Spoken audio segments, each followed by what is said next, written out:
Hello বন্ধুরা, আজকের আমার এই ভিডিও একটি ভেরি স্পেশাল ভিডিও। তার কারণ হচ্ছে আমার চ্যানেল কাল 100 সাবস্ক্রাইবার পূর্ণ করেছে, এখন বোধহয় 101।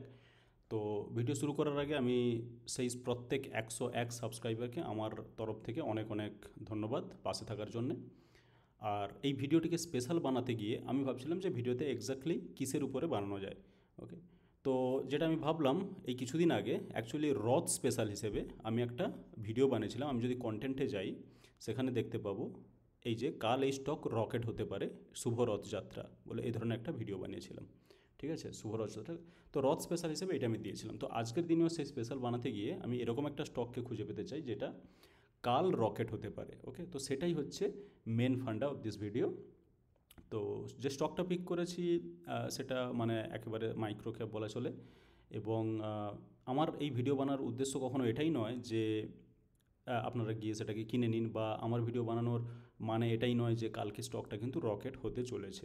ঠিক আছে, তো এটা হচ্ছে জাস্ট আমার একটা প্রেডিকশান বা আমার একটা এক্সপেকটেশান। ঠিক আছে, সেখানে সে স্টকটা হতে পারে রকেট বা নাও হতে পারে, সেটা কিন্তু কালকেই ক্লিয়ার হবে যে স্টকটা মানে হিট হলো নাকি ফ্লপ হলো, দ্যাটস অল। এবার স্টকটাতে আসা যাক। স্টকটাতে আসতে গিয়ে আমি যেটা বলবো সেটা হচ্ছে, বারবার যেটা বলেছি, আমার এই চ্যানেলের কোনোভাবেই উদ্দেশ্য নয় যে আপনাকে কোনো স্টক রেকমেন্ডেশন করা। সুতরাং আমার ভিডিও দেখে কোনো স্টক কিনতে যাওয়া এটা খুব বোকামির কাজ হবে এবং আপনি ট্র্যাপও হতে পারেন। সেই জন্য জাস্ট দেখুন যে কী হচ্ছে। ঠিক আছে, এবার দেখতে দেখতে অনেক দিন পরে তো আপনার সেটা একটা আইডিয়া আসবে যে কী হচ্ছে মার্কেটে। ঠিক আছে, বা আমার ভিডিওর সঙ্গে মার্কেটের কী ধরনের কী রিলেশান আছে। তো সুতরাং বারবার বলছি, আমার চ্যানেলে কোনোভাবেই কোনো স্টকের রেকমেন্ডেশন দেওয়া হয় না, বাই সেল হোল্ড নাথিং। তো ঠিক সেই পয়েন্ট অফ ভিউ থেকেই আপনি আমার ভিডিওগুলোকে দেখবেন। ঠিক আছে, তো আমি যদি এখন এই স্টকটার ব্যাপারে কিছু জানতে চাই তাহলে কিন্তু আমি বিএসসির ওয়েবসাইটে এলাম। ঠিক আছে, তো বিএসসির ওয়েবসাইটটা হচ্ছে একটা বেস্ট ওয়েবসাইট আমি বলবো যে কোনো স্টকের হেলথ চেকআপের জন্য। ওকে, যে কোনো স্টকের যে কোনো ধরনের ইনফরমেশান বের করার জন্য বিএসসি স্টকটা কিন্তু বেস্ট। আপনি এনএসইও যেতে পারেন, এছাড়াও অন্যান্য আছে যেমন স্ক্রিনার.com খুবই পপুলার। ওকে, তো এখানে যেটা আমি দেখব, ফার্স্ট অফ অল আমি দেখব কি পিবি। তার কারণ এই স্টকটা যেটা মানে পিক করা হয়েছে, এই স্টকটা পিক করা হয়েছে কেবলমাত্র প্রাইস টু বুক ভ্যালু এইটার বেসিসে। ওকে, প্রত্যেকটা স্টকের পিক করার একটা আলাদা আলাদা কারণ থাকতে পারে। ঠিক আছে, এখানে পিওর বুক ভ্যালু প্লে যেটাকে বলা যেতে পারে, অর্থাৎ প্রাইস টু বুক ভ্যালু যেটা, সেটার দিকেই আমরা মেনলি নজর রাখবো। সেটা কোথায়, সেটা হচ্ছে এখানে দেখা যাচ্ছে। ঠিক আছে, এর কিন্তু পি রেশিও খুব একটা কম না, 30, খুব বেশি না। ঠিক আছে, কিন্তু খুব একটা কমও না। কিন্তু আমার যেটা মেন ফোকাস হবে সেটা হচ্ছে পিবি রেশিও, অর্থাৎ price to book value ratio. তো যদি আলোচনা করা যায় what is price to book value, ঠিক আছে, what is the meaning of price to book value being 1.05। ঠিক আছে, এখন আমরা যদি দেখি এখানে প্রিভিয়াস ক্লোজ ছিল 1818 এবং লাস্ট দিন বোধহয় 4.5% মতো আপ ছিল, সে কারণে এটা কারেন্ট প্রাইস হচ্ছে 1920। অর্থাৎ মানে শুক্রবার ওপেনিংয়ের আগে কিন্তু এটা প্রাইস ছিল 1818 টাকা। ঠিক আছে, যেটা প্রায় আমরা যদি বুক ভ্যালু এর দেখতে চাই, এখানে ডাইরেক্ট বুক ভ্যালু বোধহয় দেওয়া নেই, বাট যেহেতু রেশিও দেওয়া আছে, সেটা মানে কি প্রায় 1ই ছিল। ওকে, বুক ভ্যালুটা, অর্থাৎ আজকে ধরুন এই যে কোম্পানিটা, এটা এর সমস্ত বিজনেস বন্ধ করে দিল। ঠিক আছে, কোন বিজনেস সেটা আমরা এক্ষুনি গিয়ে দেখব। তো ধরুন এই কোম্পানি কালকে থেকেই পুরো বিজনেস বন্ধ করে দিল এবং চাইলো যে কোম্পানি বিক্রি হয়ে যাবে, কোম্পানিকে বিক্রি করে প্রত্যেকটা শেয়ার হোল্ডারকে টাকা দেওয়া হবে। তাহলেই কিন্তু আপনি কত পাবেন, আপনি প্রায় মানে 1800 1900 এই ধরনের কাছাকাছি একটা টাকা পাবেন।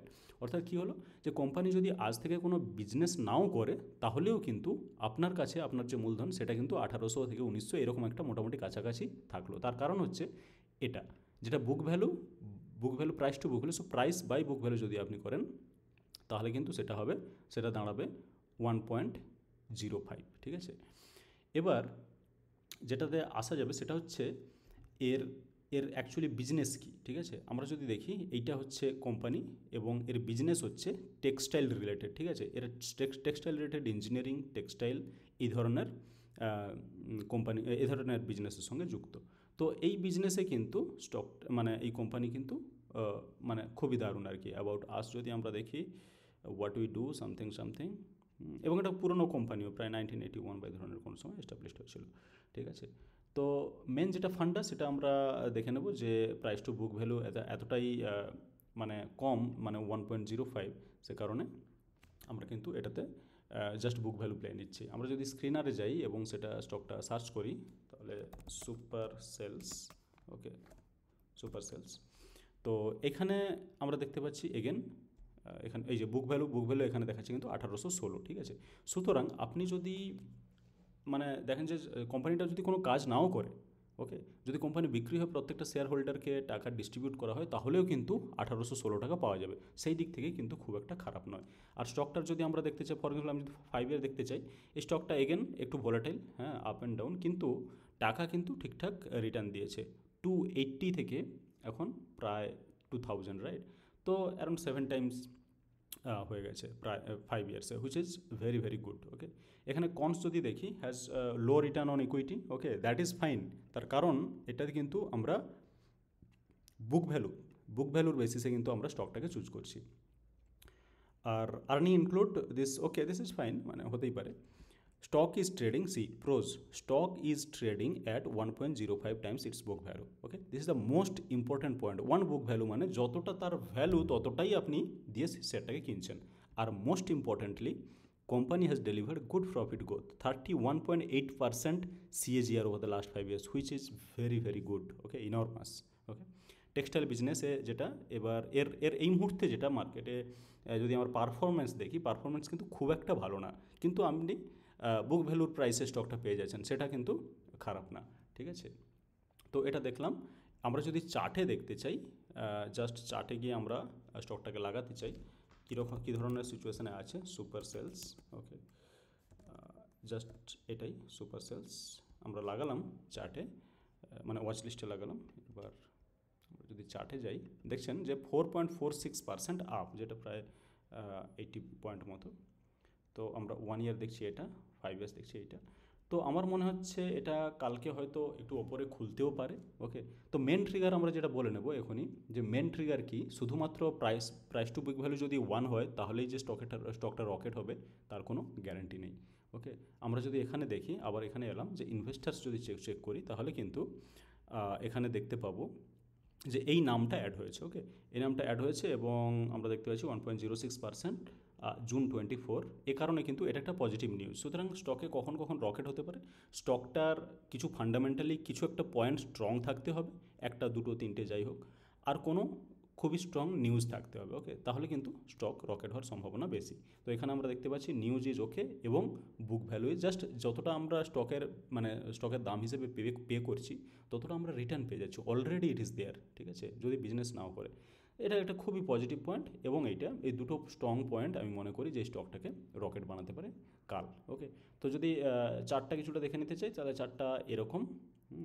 এটা ভোলাটাইল, অবশ্যই ভোলাটাইল হবে, কিন্তু স্টকটা কিন্তু ভালো রকমই রিটার্ন দিয়ে যাচ্ছে অলরেডি, এবং আমার আশা যে স্টকটা একটা রকেট হতে পারে কালকে, ঠিক আছে।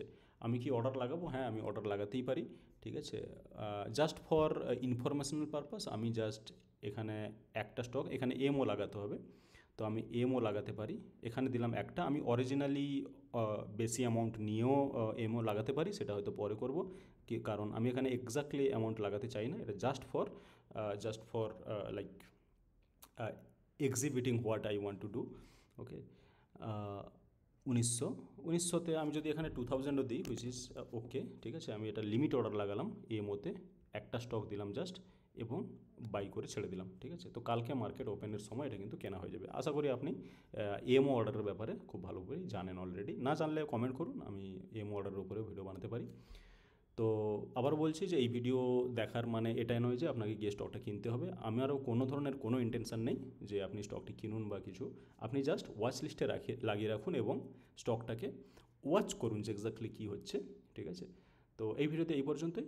ভিডিওটি ভালো লেগে থাকলে ভিডিওটি লাইক করুন। আবারও 101 জন সাবস্ক্রাইবারকে আমার তরফ থেকে অনেক অনেক ধন্যবাদ। এইভাবে পাশ থাকলে আরও চ্যানেলটা গ্রো করবে এবং আরও আমি দারুণ ভিডিও দিতে পারবো। আর হ্যাঁ, যদি এই মাসের মধ্যেই 500 সাবস্ক্রাইবার পেয়ে যেতে পারি, তাহলে আমি আমার জুলাই যে প্রফিট অ্যান্ড লস স্টেটমেন্ট, সেটা পুরো অ্যাকাউন্টে ঢুকে কিন্তু দেখাবো, ঠিক আছে, লাইভ। তো তো সেজন্যই যদি আপনারা আপনাদের ফ্যামিলি মেম্বারদের সঙ্গে শেয়ার করেন, তাদেরও কিন্তু মার্কেট রিলেটেড যে ইনফরমেশান, তার অ্যামাউন্ট বাড়বে এবং নলেজ বাড়বে। তো চাইলে আপনারা ফ্যামিলি মেম্বারদের সঙ্গে শেয়ার করুন ভিডিওটিকে। আর এই ভিডিওটি দেখার জন্য আপনাকে অনেক অনেক ধন্যবাদ, কারণ ভিডিওটা লেন্থি হচ্ছে। এই ভিডিওতে আপাতত এইটুকুই।